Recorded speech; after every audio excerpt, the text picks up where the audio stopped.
you. I feel good, you look great, I like you, I can't wait. A first time, a first date, you're so fine, I'm so late. You sip wine. Halo semua, salam sejahtera Malaysia. Selamat datang ke channel Fels Lifestyle. Terima kasih kerana terus setia dan bersama di dalam channel ini. Selepas kita dikejutkan dengan satu berita berkaitan dengan adun ataupun video adun bincang rasuah.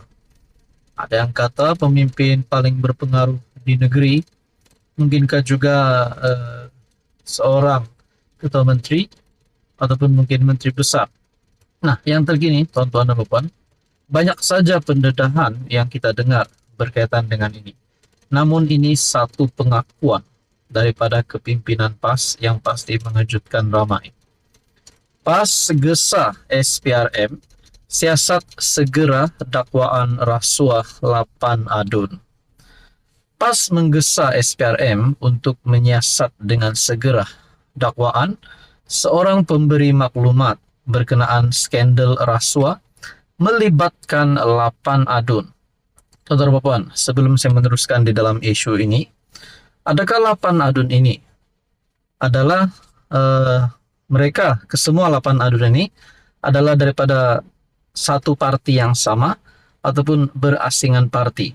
Itu yang pertama. Dan yang kedua, adakah mereka daripada kepimpinan kerajaan ataupun mungkin kepimpinan pembangkang? Saudara-saudara, kalau mereka dari kerajaan pun ataupun mungkin daripada pembangkang ataupun mana-mana parti, mereka perlu dikenakan tindakan undang-undang. Nah, kita teruskan. Ketua Penerangan PAS Ahmad Fadli Syari berkata, SPRM tidak perlu menunggu laporan rasmi dibuat sebelum mengambil tindakan. PAS menegaskan SPRM mempunyai tanggung jawab moral dan undang-undang untuk bertindak dengan segera terhadap dakwaan ini. Meskipun tiada aduan rasmi yang dibuat, SPRM tidak wajar hanya menunggu aduan secara rasmi untuk bertindak. Sebaliknya, harus memulakan siasatan berasaskan maklumat awal yang telah diketahui umum, katanya dalam kenyataan.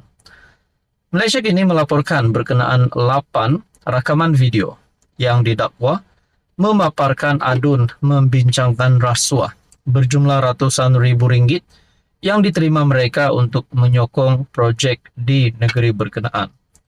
Dalam pada itu, saudara-saudara, persoalan yang seterusnya adalah di manakah berlaku, di negeri manakah berlaku perkara ini. Dalam rakaman itu, seorang ahli perniagaan didengar berbincang mengenai pemulangan wang rasuah itu, memandangkan projek itu telah dibatalkan. Pemberi maklumat tersebut menuntut perlindungan diberikan kepadanya. Namun, Ketua Pesuruhjaya SPRM Azam Baki menegaskan ia hanya boleh dibuat selepas dia membuat laporan secara rasmi. Berkaitan dengan ini, apa komen anda, tuan-tuan dan puan? Halo semua, salam sejahtera Malaysia. Selamat datang ke channel Fels Lifestyle. Terima kasih kerana terus setia dan bersama di dalam channel ini. Akhirnya, tuan-tuan dan puan, ini adalah satu titah yang pasti menggemparkan seluruh rakyat Malaysia dan kepimpinan politik di Malaysia. Melalui perkongsian daripada Sinar Harian, dalam satu video, artikel bertajuk Agong ambil berat kes buli. Titah Kementerian Pertahanan beri perhatian serius. Titah ini pasti menggemparkan seluruh kepimpinan politik, tidak kira daripada kerajaan maupun pembangkang.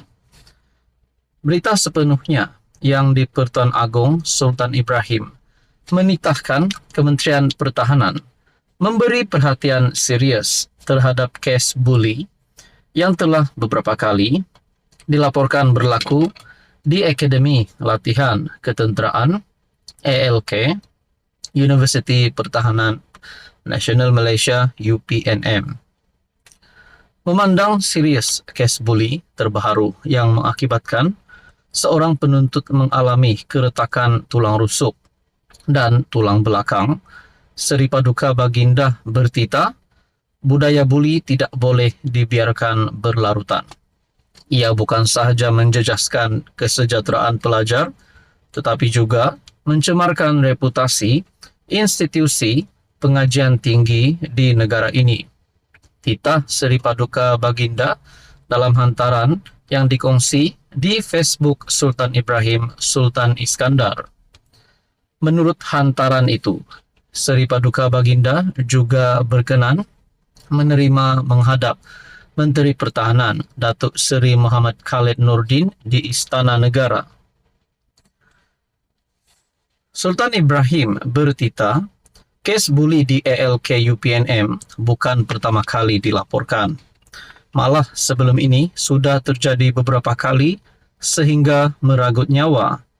Yang di Pertuan Agong bertitah bahawa dalam pasukan tentera, latihan keras adalah perkara biasa, bertujuan untuk membina kekentalan mental dan jiwa yang kuat, seperti pernah dilalui Seri Paduka Baginda sendiri semasa menjalani latihan ketenteraan. Namun, ini bukan bermakna latihan itu boleh sampai ke tahap buli atau menyeksa seseorang sehingga mendatangkan kecederaan fizikal atau meragut nyawa. Ini adalah tindakan tidak berperi kemanusiaan. Saya mahu Kementerian Pertahanan mengambil serius perkara ini, kerana kes buli sudah beberapa kali berlaku di ALK UPNM, titah Seri Paduka Baginda. Ahad lepas, polis mengesahkan sedang menyiasat kejadian membabitkan seorang mahasiswa UPNM berusia 19 tahun yang disyaki dipijak sehingga cedera parah di rusuk dan belakang badan oleh seorang penuntut senior tahun 3 universiti berkenaan.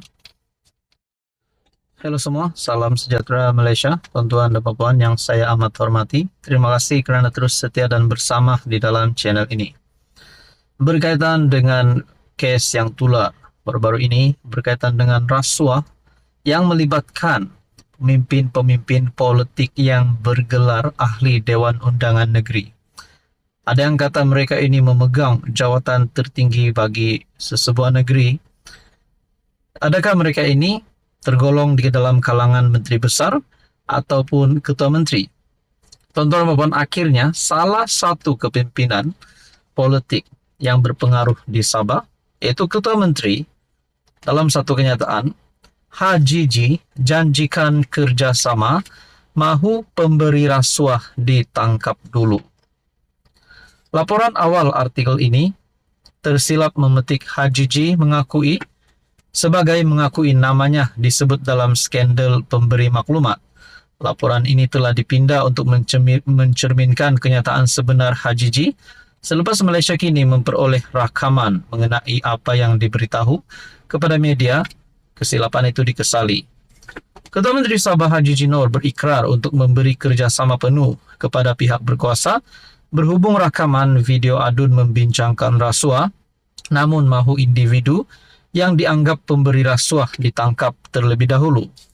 Bercakap kepada media di Papar, Haji berkata, kerajaan negeri sedia maklum mengenai rakaman video itu dan sedia bekerjasama dengan mana-mana pihak, khususnya SPRM. Kami minta pihak berkuasa untuk menyiasat. Kami akan beri kerjasama. Tapi siasat juga pihak yang memberi rasuah. Itu pemberi rasuah ada niat tidak baik untuk dapatkan sesuatu daripada kerajaan. Apabila tidak dapat, inilah keluar rakaman audio. Jadi bagi saya untuk lebih adil, tangkap dia dan siasat dia dulu, katanya. Apabila wartawan menyebut nama HGG turut dikaitkan, Adun Sulaman dengan segera menjawab, saya tiada apa-apa, tidak kena-mengena dengan saya. Dia menambah kerajaan negeri pimpinan JRS, Gabungan Rakyat Sabah, tidak terjejas dengan dakwaan tersebut dan pada masa sama tidak ada sesuatu untuk disembunyikan. Itulah persoalannya. Kalau benar 8 adun ini daripada negeri Sabah, atau mungkin termasuk Ketua Menteri Sabah, kalau benar adakah ini akan membawa kepada satu perkara yang buruk kepada mereka semua yang terlibat dengan rasuah? Kita nantikan saja apa akan berlaku selepas ini.